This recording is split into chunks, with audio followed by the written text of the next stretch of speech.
National Broadcasting Company presents Radio City Playhouse, Attraction 11. Hollywood, California, Monday, June 29th. Presents the finest in motion picture entertainment, Academy Award. From Hollywood, Skippy, America's largest selling peanut butter. Cary Grant, Katharine Hepburn, and Jimmy Stewart.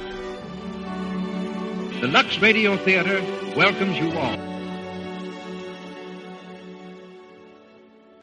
Hello everyone, and welcome to Drama and Theater, brought to you by Dwayne Old Time Radio. Before we get to today's drama, if you enjoy what I'm doing, let me ask you to subscribe to my channel. Subscribing is 100% free, and you will receive notifications on new posts. Lastly, if you have a moment, write a short 1 or 2 sentence review or give a rating on your preferred podcast service. A positive review or rating would help me out a lot. And now, on to the show. Oh yeah, and thanks for your support. I really do appreciate it. Hope you enjoy. It is September, and summer is slowly coming to an end. But we have another episode from Lux Theatre. And this episode is titled The Brat. The Brat stars Marion Davies and Joel McCrea. And this episode aired January 13th, 1936. This hour in Hollywood is presented by the makers of Lux Flakes, those sheer, fine flakes that keep fabrics and colors smart, new-looking, and fresh so much longer. That's why they're used in all the leading studios, including Paramount, whose world-famous director now takes his place by the microphone. Ladies and gentlemen, Mr. Cecil B. DeMille.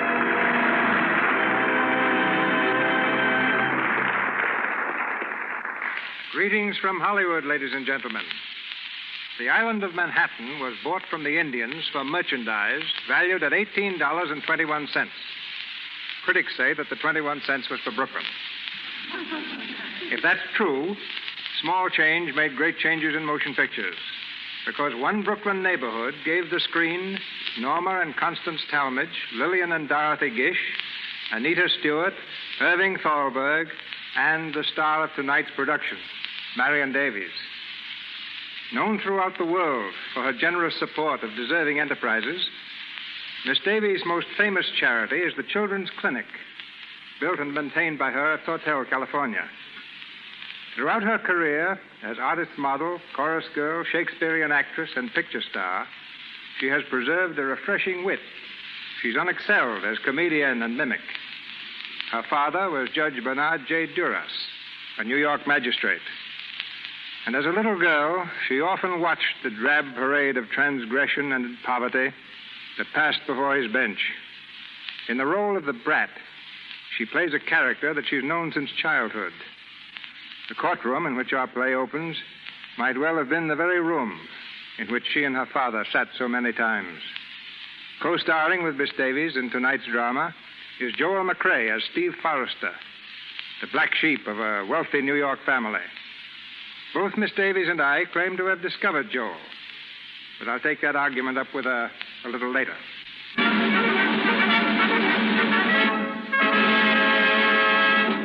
And now, the curtain rises in the Lux Radio Theatre. The play is The Brat, and here are Miss Marion Davies and Mr. Joel McCrea.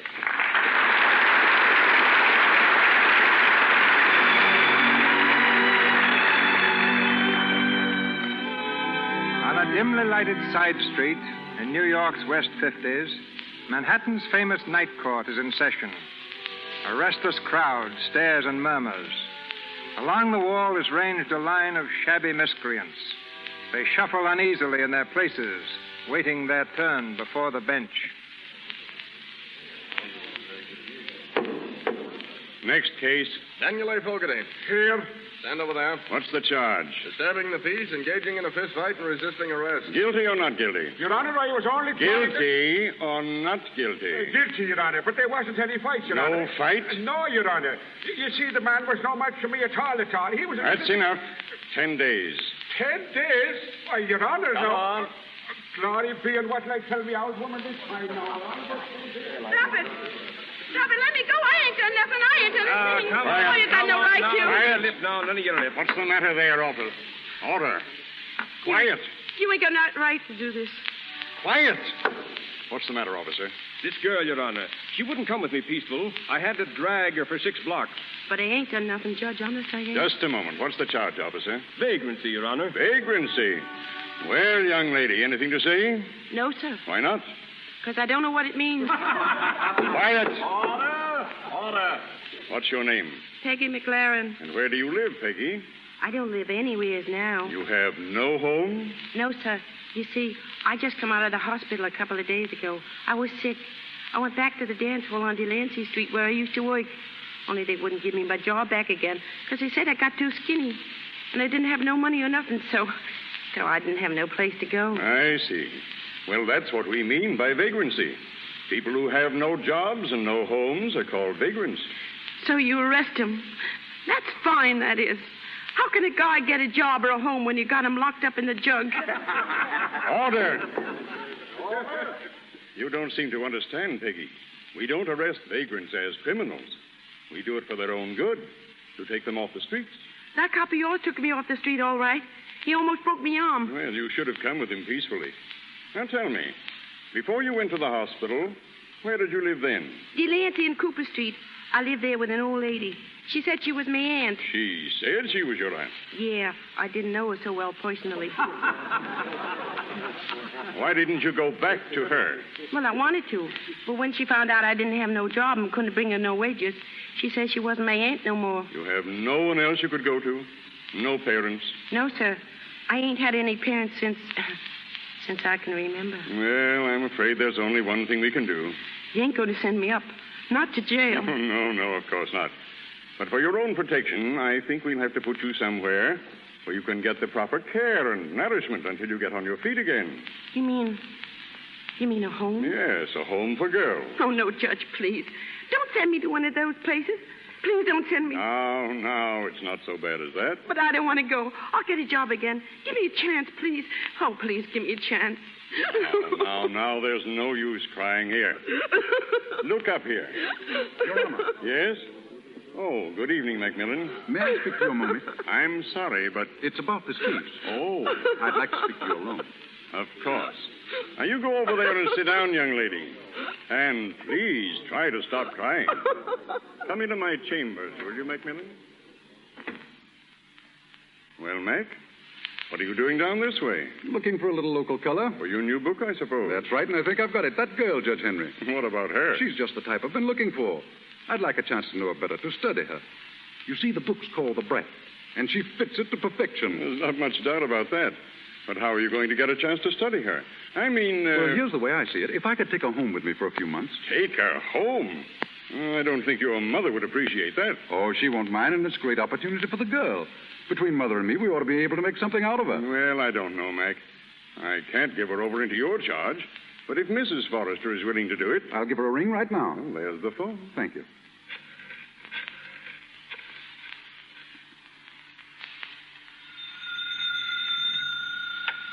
Hello? Oh, yes, sir. Yes, she's right here. Who is it, Simpson? Mr. Macmillan, ma'am. Hello? Yes, Macmillan. Where? Well, what are you doing there? Oh. Bring her here? But what for? Well, of course, if you want to, Macmillan, but I really don't see... Well, very well, dear. Yes, I will. Goodbye, dear. Simpson.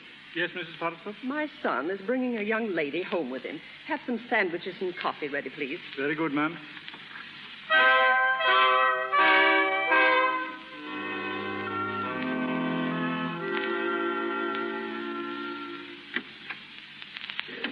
Is that you, Mac? No, Mother. Oh, Stephen. Hello, Mother. How are you feeling? Very badly, thanks to you.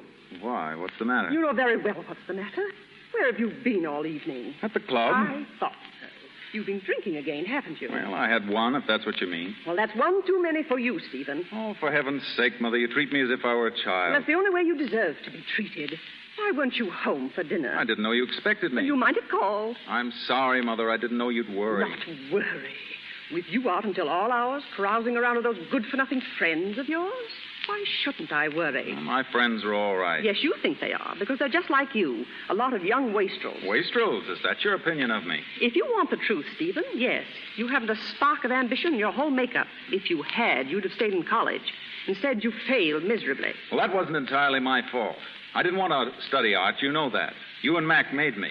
I wanted to go to a regular school and be a real man. Your brother Mac is an artist, an author. Do you mean to insinuate that he's not a real man? Oh, you know what I mean. I wanted to study engineering and build roads and bridges. Yes, and because we didn't allow you, you insist on drinking yourself to death. Oh, but, Mother, it isn't as bad as that. I take a little sometimes. I probably wouldn't take anything if you'd let me alone. Oh. You and Mac nag at me from morning to night. All I get is criticism, suspicion, discouragement. Everything I do seems to be wrong. Mother, why don't you let me go out west? I could work on the ranch. I know I could. What ranch are you speaking of? Dad's old place in Wyoming. I'd be a lot happier out there. Well, I don't mind your going, but I'll have to see your brother first. He'll decide what's best for you. Excuse me, Mrs. Forrester. Yes, Simpson, what is it? Will you be needing me any more tonight, ma'am? No, I don't think so. Just lock the windows, please. Very good, ma'am. I'm going upstairs now, Stephen. We'll talk about the trip west in the morning. Good night. Good night, Mother. Oh, Timpson. Yes, Mr. Steve? Is my brother in yet? No, Mr. McMillan is at the night court, sir. At the night court? He hasn't been arrested, has he? Oh, not at all. He's looking for a female character to write into his new book. Ah, The Brat by Mr. Macmillan Forrester, the life story of a child of the slum. That's it, sir, that's it. Timpson, come here. Is there any liquid refreshment about? Liquid refreshment? But, Mr. Steve, I thought you weren't going to drink any more. I was merely crippled with good intentions. At your age, sir. Age is a mental condition, Timpson. A moment ago, I was a pure old man. Just now, I'm a bad boy about to play hooky from school. Ah, you're a bit of a tall talker like your father, Mr. Steve. He could say 40 words and there wouldn't be a bit of sense in 39 of them. I'm like my father, eh? I don't remember him very well. What kind of a man was he, Timpson? A fine, upstanding, dependable man. And that's what he was. Oh, I'm no relative to him, then. Fate, you're his twin, only a few years younger. No, Timpson, you're all wrong. You know what I am? I'm a wastrel, Timpson. I haven't a spark of ambition. I was even fired out of college. Yes, sir. Sure, I heard your mother speak of it, sir. Yes, I'll bet you have. Now, what about that little nip? Are you sure it's all right, sir? You know, Mrs. Forrester said... Never mind that now, Timpson. Give me the keys to the closet. Oh, I can't do that, sir. But listen... I'll go upstairs with you and see if I can't find some... Ah, now you're talking, Timpson. Come on.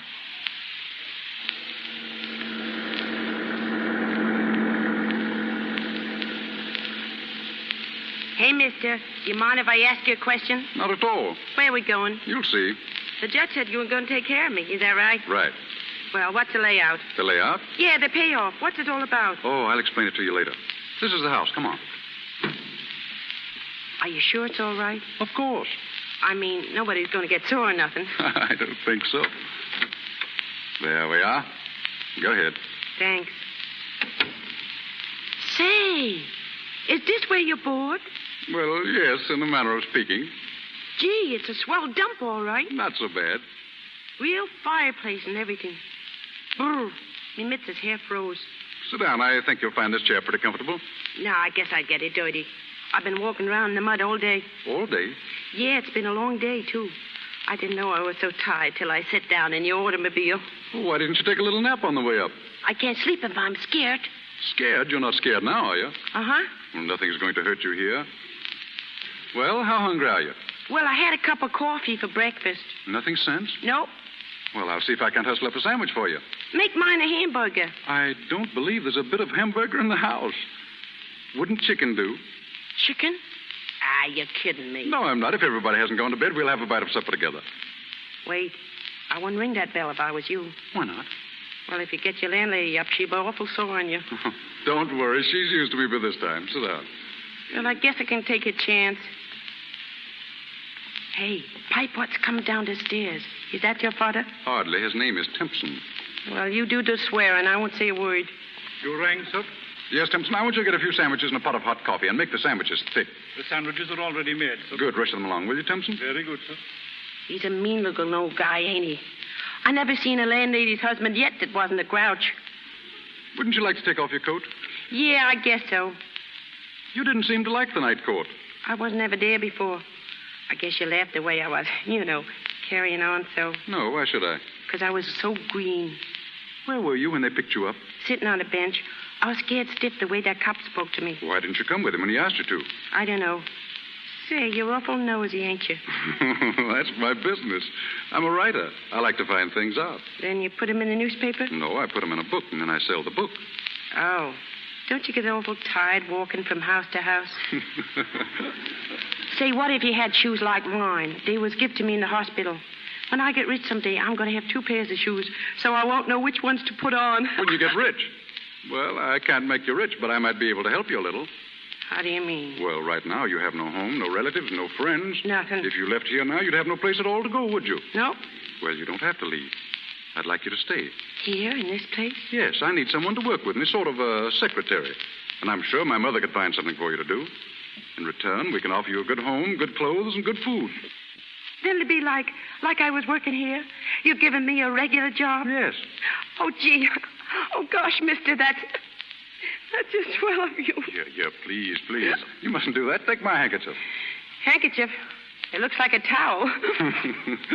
Now, no more tears. No, nary one. The sandwiches, Mr. Macmillan? Oh, yes, put them down over here, Timpson. All right, sir. There we are. Now, young lady. Oh, look, a whole flock of them. Which one can I have? Any one you like. Thanks. Oh, gee, look at the letters. Gee, you're rich, ain't you? Do you want your coffee now? I can't swallow only one thing at a time. Do you want cream, sugar, or both? Don't ask me nothing for a while. Me ears is busy, listening to me teeth chew. Your coffee, miss? Papa-do. I beg your pardon. Papa-do. Timpson, she means put it down. Oh, I'm sorry, sir. Say, he don't understand much English, does he? Not much. I beg your pardon, sir. Timpson, will you run upstairs and see if my mother's still awake? If she is, ask her to come down here, please. Very good, sir. Excuse me. Hello. Oh, hello, Angela. Yes, I just got in. What? Oh, I'm sorry, Angela. I forgot all about it. I went downtown to the night court and I... Oh, please don't be angry, Angela. Listen, meet me tomorrow for lunch, and I'll tell you all about it. Yes, at the Ritz, will you? All right. Good night, Angela. Angela. Is that a dame? It's a girl, if that's what you mean. Oh, a real high-class dame, huh? Uh-huh. What's the matter, getting a little sleepy? Yeah, I wish I could die right now. Well, why wish that? Because my stomach is so happy. Well, there are some more sandwiches left. You'll have to finish them. Gee, I don't think I can hold them. Can I save this big one till tomorrow? Certainly, if you wish. Oh, gosh. It's nice and warm in here. Tell me, why didn't you apply to some benevolent association? There are plenty scattered over the city. At least I've always heard there were. Why didn't you go to one of them? I said, why didn't you... Are you asleep? All tuckered out. Macmillan. Shh. Come here, Mother. You want me, dear? I thought you were going to bring some girl home. There she is. She's asleep. Well, for heaven's sake. She's just what I've been looking for, Mother. What? A little savage living by her wits. If I can keep her here for a while, I'll have a perfect living model of the brat. Well, it certainly is trying to live with a genius. But if you want her to stay, well, stay she shall. I'll call Margot. Thanks. You can give her some kind of an outfit for tonight, and I'll see that she has some decent clothes tomorrow. What's that? Let me alone, Simpson. Wait, it's Steve. Has he been drinking again? Oh, I don't know, Mac. He was all right before. Mr. Steve, go upstairs now again like a good man. No. I want a little drink. Steve. Well, if it ain't Mac. Hello, Mac, old boy. How are you? Oh, Steve. I'll handle this, Mother. Steve, come down here. Sure. Come on, Timpson. Mac wants to... Holy mackerel, the joint's pinched. What's going on here? Be quiet, please. There you are. You're all right. No, Mr. Steve, you're all right. What happened? You fell down the stairs. That's what happened. Stand up. You've no right in a decent house with decent people. You belong in some cheap tenement or corner bar room, you dirty little tramp. Tramp, huh? Give me a lift, Timpson. Yes, sir. Timpson, you leave him alone. Steve, you've been carried up those stairs for the last time. Either you get up alone or you stay where you are for the rest of the night. All right. I'll get up alone. Why don't you let the old guy help him? He can't get up alone. You keep out of this, please. What are you picking on him for, all of you? Who is he anyway? He's my son. Well, get a move on you then and put him to bed. What the deuce is the matter with you fellas? Come on, buddy. I'll give you a hand myself.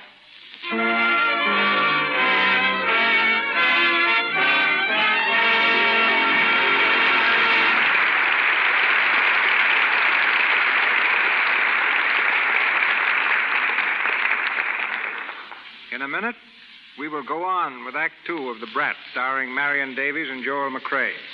Right now, I notice a very attractive young woman standing beside our announcer, Mr. Ruick. I know he wants to introduce her to our radio audience. Thank you, Mr. DeMille.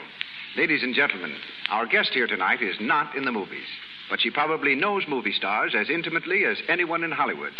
In fact, she sees them with their hair down.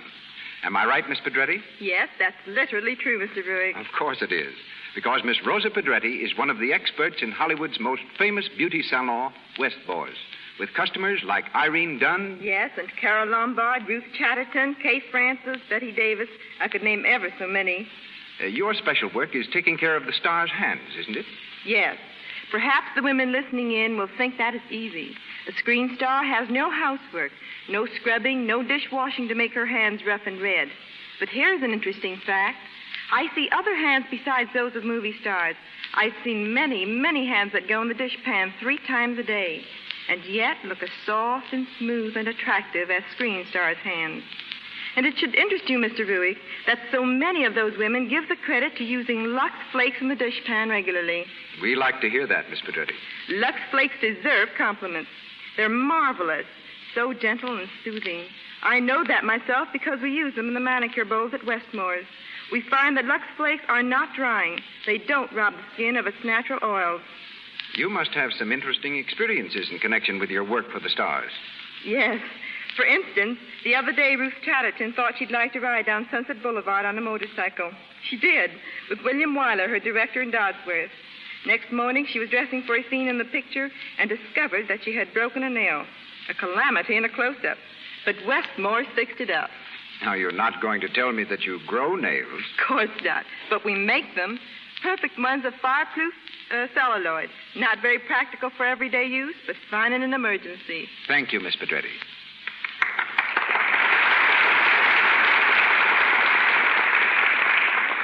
And now, to every woman who wants smooth, lovely hands, please remember this. Be sure to use Lux Flakes for washing dishes, so you'll protect and beautify your hands. And once again, Mr. DeMille. We resume the story of The Brat, starring Marion Davies.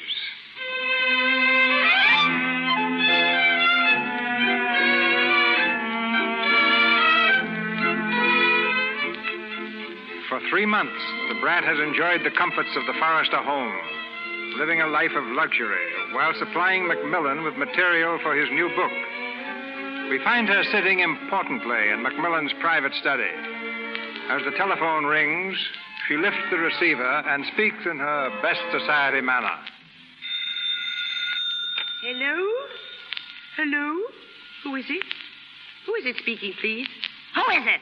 Say, listen, Lizzie. Mr. Forrester's a hard-working fella, and he ain't got no time to get with a skirt that won't give a moniker. Get me?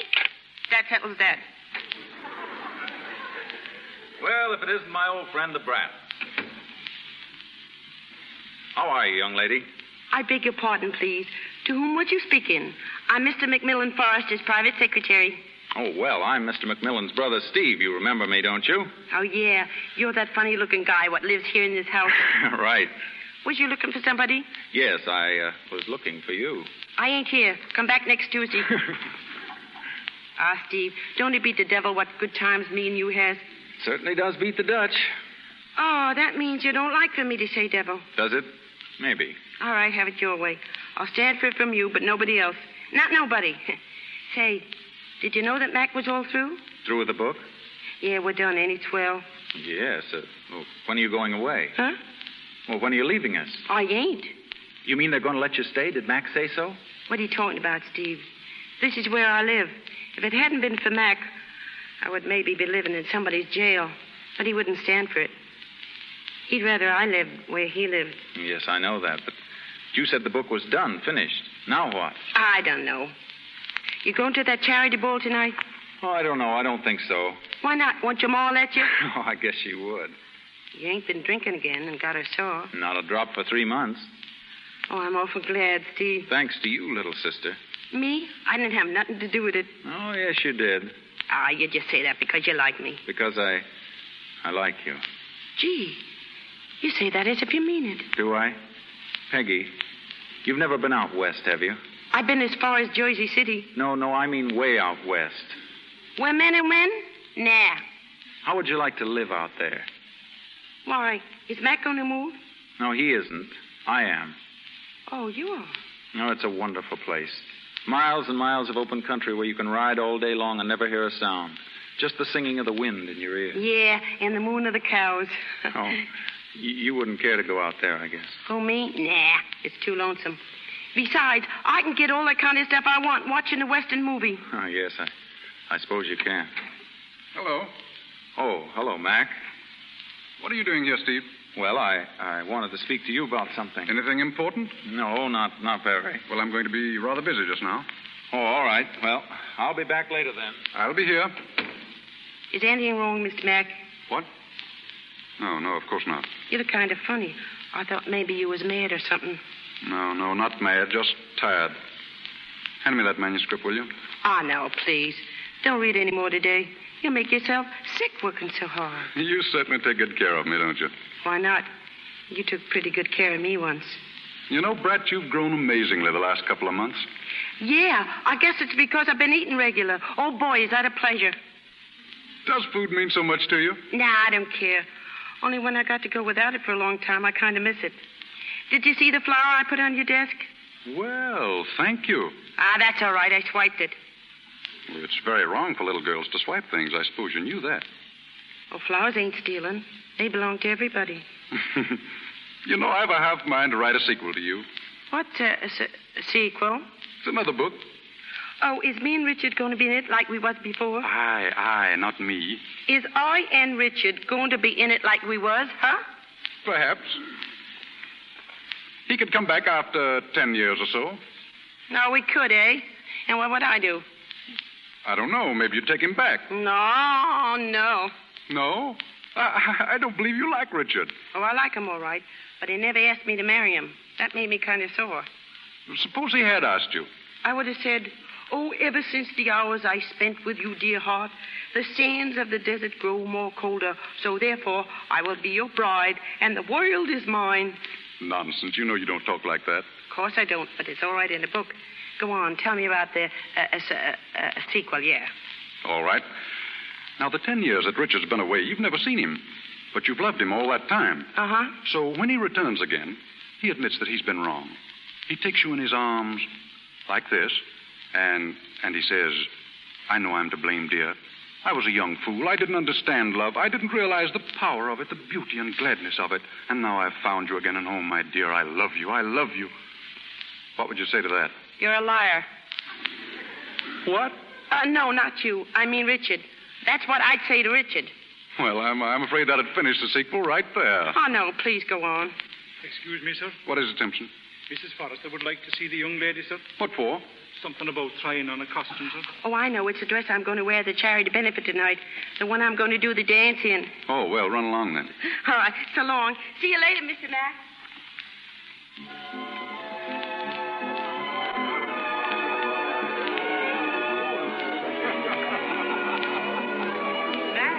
Mac. Yes, Mother?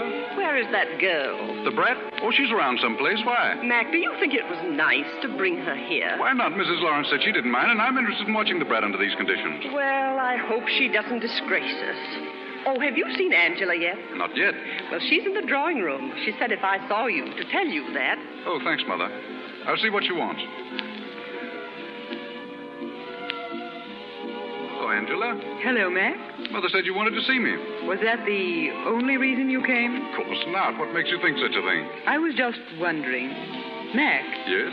Mac, when are we going to announce our engagement? Well, I don't know, Angela. I hadn't thought about it. Why not this evening, right now? It's a little sudden, isn't it? Well, there's no time like the present, Mac. Unless you don't want to. Of course I do, but, well, Oh, well, all right. We'll announce it tonight. You don't seem very keen about it. Mac, I'm going to be perfectly frank with you. About what? I've been hearing some rather nasty rumors lately concerning that girl you've had at the house. The Brat? Yes, the Brat. What is she doing there, Mac? Why, you know that as well as I do. She's the model for my book. But the book is finished. Oh, I see. You think I should ask her to leave? Yes. for your own good. I don't understand you. Don't you? I suppose you realize that this girl has fallen in love with you. Who said so? Your mother told me. She's quite worried about it. Oh, ridiculous. Perhaps, but I'm not interested in that. What I want to know is, are you in love with her? Angela. Are you, Mac? Of course not. Whatever put such nonsense into your head? The only reason I'm interested in this girl is that she can supply me with material for my novel. Well, I just wanted to make sure, Mac, because, well, people are beginning to talk. I don't see why. No? You think this creature of yours is an innocent young lamb, don't you? A tender flower blooming in the slums. Well, she isn't. What? She isn't. I've taken the trouble to find out. Do you suppose that the night you found her in the court was the first time she'd been arrested? You mean she's been arrested before that? Of course. On what charge? Suppose we call it vagrancy? Angela, are you sure of this? Yes, I am. I've investigated the case thoroughly. I can't believe it. You've got to believe it, Mac. And the girl has got to leave immediately for your own good. Angela, I don't know what to say to you. Don't say anything, dear. I'll send her away tomorrow. I think that would be best. Kiss me, Mac. You know, dear, you are sweet. Oh, Mr. Mac. Oh, I'm sorry. Yes? What is Steve it? is here. He wants to see you, Mr. Mac. Oh. Well, Angela... It's all right, Mac. Run along and speak to him. I'll be here when you come back. Well, all right.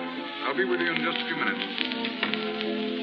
Are you stuck on Mr. Mac, too? I beg your pardon. You heard me. I asked if you were stuck on him. How does that interest you? It would be kind of funny if we was all stuck on him. Why, everybody loves Mac. Every woman in our set. Does your kind come in sets? Sit down and talk to me a while. Nah, I ain't supposed to get chummy with no guests here. I only come to do a dance. I see. But you're rather chummy with Mac, aren't you? Why shouldn't I be? Him and me is, well, he's a great guy, Mac is. How do you mean? Well, he kept me from going to jail one night. I guess you heard about it. And he must have liked me pretty well to do that. And then he'd give his ma some money, and she got me a lot of swell clothes. That was another thing he done. And I've been living here right in the same house as Steve. And I'm going to keep on living there until he gets used to me. And then I guess we'll get married. Oh. Has he said anything to you about it? Nah, nobody said nothing. But him and me has had some talks. Oh, gee, we talk every day. And I told him all about how I came to grow up. And he asked me questions like, what would I do if maybe I was jealous of some dame? And things like that. He don't care nothing for you. I'm the guy. And you love him? Love him? Gee, I love him so. I have pains in my sleep.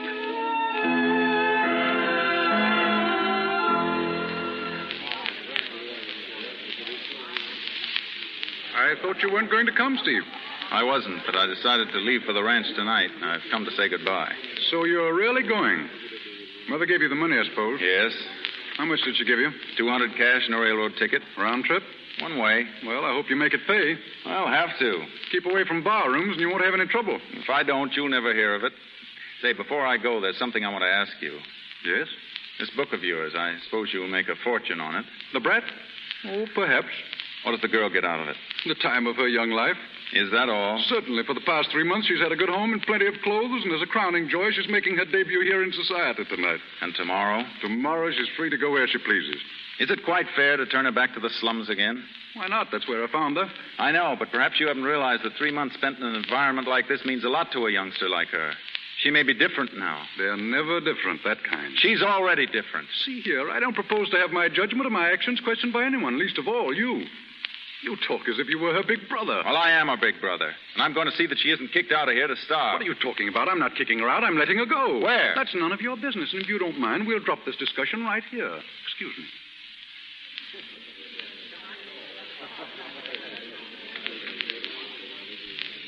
Steve? Hey, Steve. Oh, hello, Brat. You ain't leaving, are you? Well, yes, I was, but I was going to see you first. Yeah. You gotta stick around for my dance. I'll be doing it pretty soon, I guess. I'm afraid I won't be able to stay that long. You see, I'm going to catch a train. I'm leaving town. Tonight? Yes. Gee, ain't that fierce. When you come back, Steve? Oh, I don't know. Tomorrow? No, not tomorrow.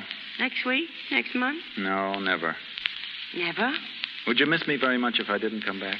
Well, I never thought about it before, but I guess I would. Mac will, too.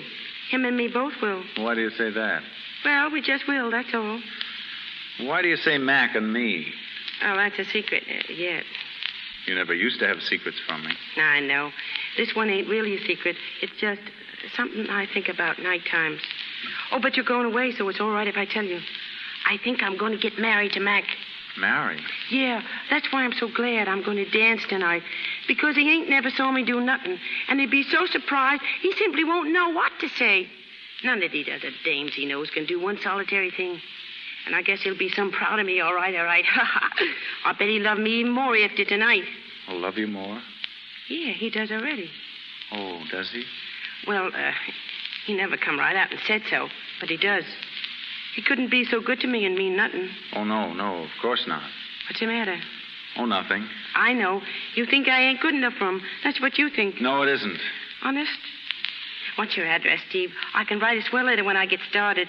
And when he asks me, and it's all settled, I'll drop you a postal card. Thanks. Where you going? Primrose, Wyoming. Where's that? The end of the world. Don't fall off. You'll be lonesome. Yes, I think I will. Well, don't forget, Primrose. Write when you like and as often as you like. And if you should ever need me, send a telegram, collect. I won't. I won't forget. And I guess I won't need nobody. I hope not. I'm going to miss you something terrible, Steve. Really? Cross my heart. Oh, but not for long. I don't know. Maybe the next time I see you, I'll be your honest-to-goodness sister. Well, goodbye. Steve, ain't you going to kiss me? My old pals don't have to do that. But I want you to. Why do you? What's the difference? Oh, you're the first man I ever asked to kiss me. We've been all the time together, and we talk so much that I guess I know you better than anybody else around here. I've been afraid to say a lot of things to the rest, but it was different with you. I could cuss and swear all I wanted to. And you're wise to so many things that Mac, well, even he ain't wise to. We were just pals. That was it. And I don't know whatever I'm going to do when you're gone. Gee, kid, Will you kiss me now? Sure I will. Oh. Well, so long, Brat. Steve? So long. Oh, gosh.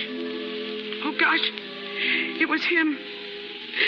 It was Steve all the time, and I didn't know it.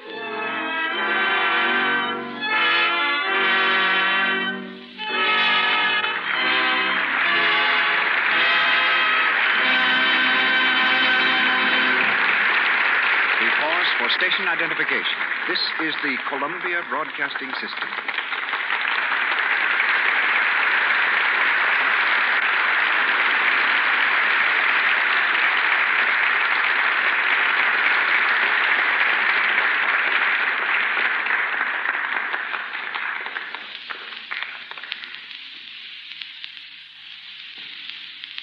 Our play, The Brat, starring Marion Davies with Joel McCrea, comes to you from the Lux Radio Theatre in Hollywood. You will hear the third act shortly. Clothes may not make the man, but in Hollywood, men make the clothes. Hollywood creates more styles than Paris. And a man responsible for many of them is with us tonight. Formerly a painter of murals and portraits, he's now stylist for the stars at Warner Brothers, First National, and Cosmopolitan Studios. Ladies and gentlemen, Mr. Ora Kelly.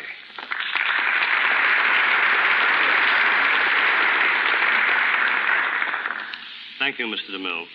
As one whose job it is to please the eye, it seems very odd to be working for an invisible audience. Before meeting Miss Davies a few years ago, I had been warned she had a wonderful sense of style, and I anticipated lots of clashes. But I found her a real person, lovely of face and possessing what every stylist prays for, a superb figure. I've costumed such other notables as Kay Francis, Betty Davis, Ruth Chatterton, Barbara Stanwyck, Loretta Young, Ruby Keeler, and Ginger Rogers. On the screen you see these stars at their best. In the fitting room I see them at their worst, tired and harassed after long hours of standing while the fitters fuss and pin. Without exception, their patience is amazing. Kay Francis, like Miss Davies, is one of my favorites, insisting on smart simplicity in her gowns, as I think her next picture, The House of Fashion, will prove. This picture provides my first big opportunity to influence style. I have injected a Persian trend into all the costumes, but try to do it subtly.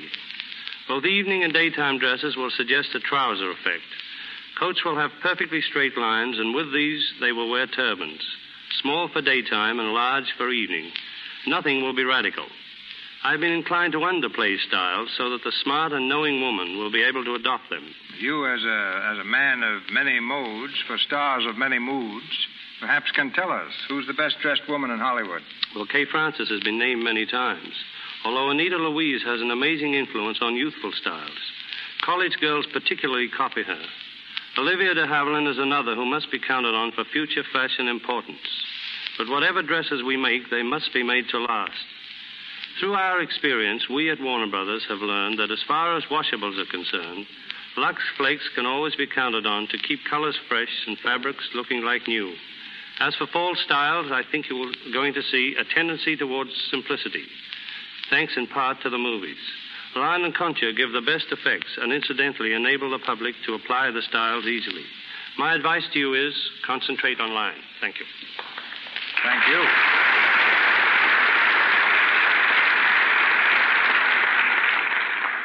And now for the last act of the Brat, starring Marion Davies.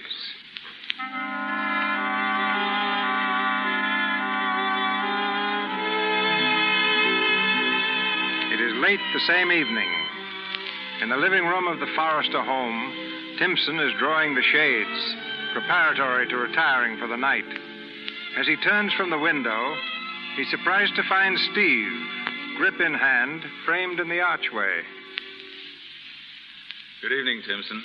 Why, Mr. Steve. Anybody home? No, sir, they haven't returned from the benefit yet.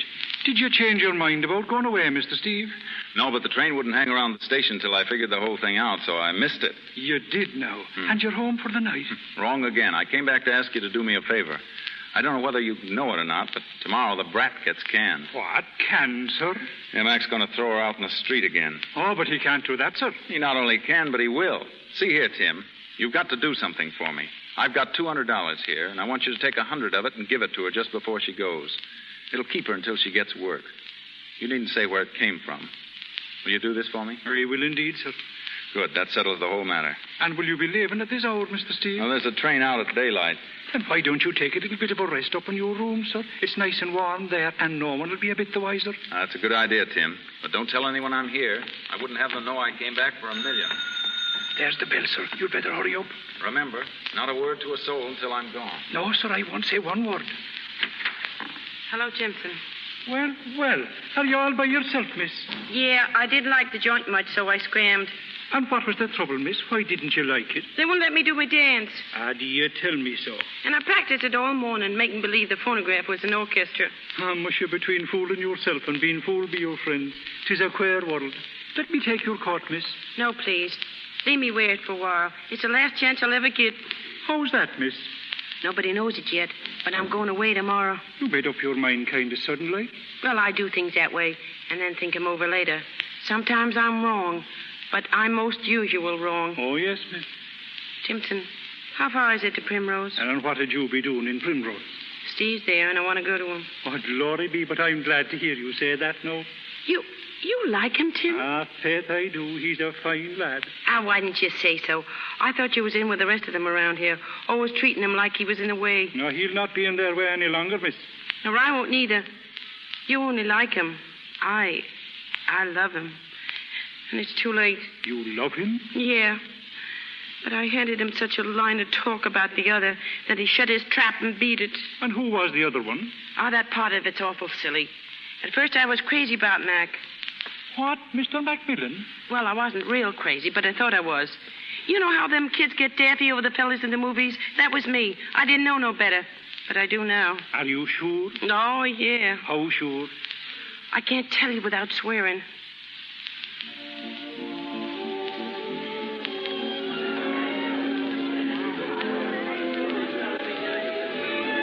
I beg your pardon, Mr. Forrester? Yes, what is it? You're wanted on the telephone, sir. Judge Henry calling. Oh, thank you. Hello? This is Macmillan, Judge Henry. How are you? Did you get my message? Yes, I called earlier this evening. Oh, you did? Well, I wanted to know about her, Judge Henry. You see, I feel sort of personally responsible for the girl. And if she has to be sent to a reform school or anything,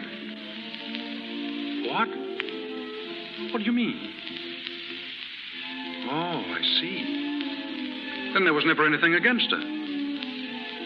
Oh. Mac, what are you doing? Everyone's asking. All right, Judge. Oh, I'm sorry. No, that's all. Thank you very much. Good night. I didn't know you were on the phone, Mac. I was speaking to Judge Henry. Oh. Angela, where did you get your information about that girl? Well, why, from a private detective. You're lying. What? You lied to me this afternoon. Judge Henry just told me that girl was never arrested in her life. Well, what of it?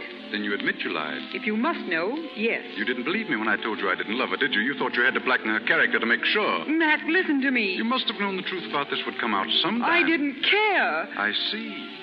And that's why you were so anxious to announce our engagement. You played your cards very well, Angela. Oh, please, Mac, don't talk like that.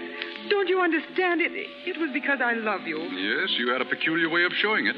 You don't really love this girl. What difference does that make now? Can I take that bundle downstairs for you, Alana? Nah, don't bother, Timpson. I'll do it myself.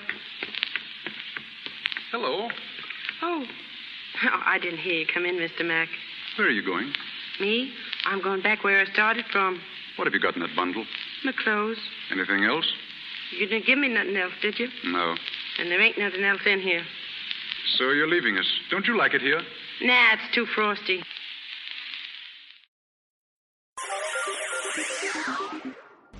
Thank you for listening, and I hope you enjoyed. As always, you can listen to my podcast on all podcast services. You can also go to my website, otr.duane.media, to listen to all of my podcasts. There is donation information, patron information, and more all on the website. The website is slowly improving. Thank you for your patience. It takes a while to update and add information to the website, but it's getting there. You can also find me on Instagram, duane.otr. You can also email me if you want, info@otr.duane.media. Hope you enjoyed, and until next time, stay safe, wish you well, and as always, peace.